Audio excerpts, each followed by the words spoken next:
एक घना जंगल था जो गांव से कुछ ही दूरी पर था। उस जंगल के बारे में कहा जाता था कि वहां रात में कोई भी जाता तो वापस नहीं लौटता। लोग इसे शापित जंगल कहते थे। गांव के एक युवक अर्जुन को इस बात पर यकीन नहीं था। उसने तय किया कि वह उस जंगल की सच्चाई का पता लगाएगा।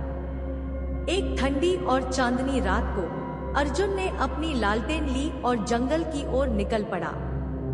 जैसे जैसे वह जंगल में गहराई तक जाता गया, चारों ओर सन्नाटा छा गया। हवा की सरसराहट और पेड़ों की शाखाओं की खड़खड़ाहट से अजीब सा डरावना माहौल बन रहा था। अचानक अर्जुन ने देखा कि एक बूढ़ी औरत पेड़ के नीचे बैठी है। उसकी आंखें लाल और बाल बिखरे हुए थे।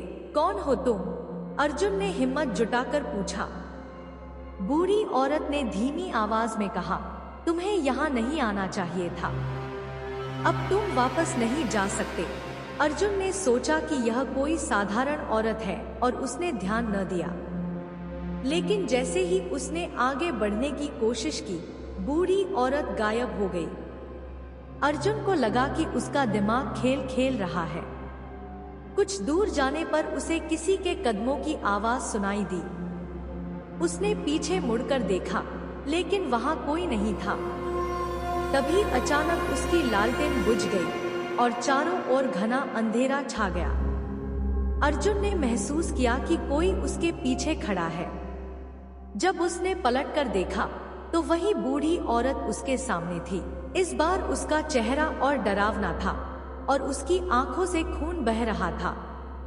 अर्जुन चीखने की कोशिश कर रहा था, लेकिन उसकी आवाज गले में ही अटक गई। अगली सुबह गांव के लोग अर्जुन को ढूंढने जंगल गए। उन्होंने उसे उसी पेड़ के पास मृत पाया जहां वह बूढ़ी औरत बैठी थी। उसकी आंखें खुली हुई थी और चेहरा भय से सफेद था। गांव में अब लोग कहते हैं कि अर्जुन की आत्मा भी उसी जंगल में भटक रही है और जो भी वहां जाता है उसकी वही हालत होती है। शापित जंगल आज भी अपनी खौफनाक कहानियों के लिए जाना जाता है।